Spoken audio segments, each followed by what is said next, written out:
Hey everyone, welcome back to the channel.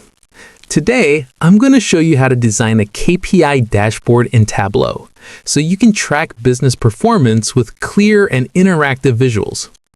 To begin, open Tableau and create a new dashboard. You can do this from the dashboard option in the menu or by selecting the dashboard icon. A new dashboard window will appear, usually named Dashboard 1, and you can rename it to match your project or business goal. On the left side, you'll see the dashboard pane. This area shows the dashboard size, available sheets, objects, and other layout settings. You can adjust the dashboard dimensions by choosing a default size or setting custom height and width based on where the dashboard will be displayed. Next to the dashboard pane is the layout section.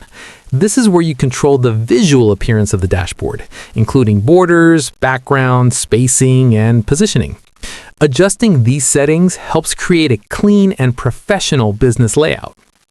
Now it's time to add visualizations.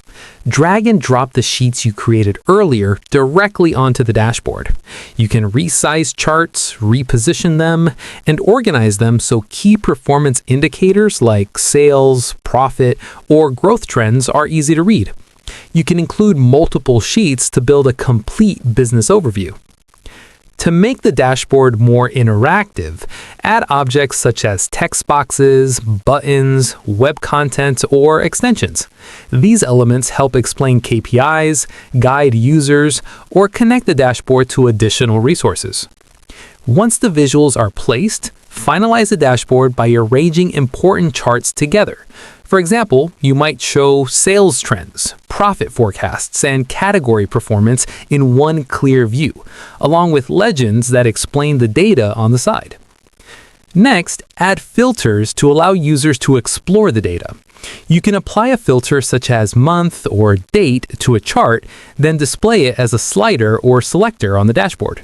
This lets viewers change the time period and instantly see updated KPI results. Filters can be moved and customized to improve usability. Finally, switch to presentation mode to preview how the dashboard will look to your audience. Review the layout, test the filters, and make any final adjustments to ensure the visualization clearly communicates business performance. And that's it. That's how you design a KPI dashboard in Tableau, from layout and visuals to interactivity and presentation. If this tutorial helped you, make sure to like the video, subscribe to the channel, and hit the bell icon so you never miss more business analytics and data visualization tips.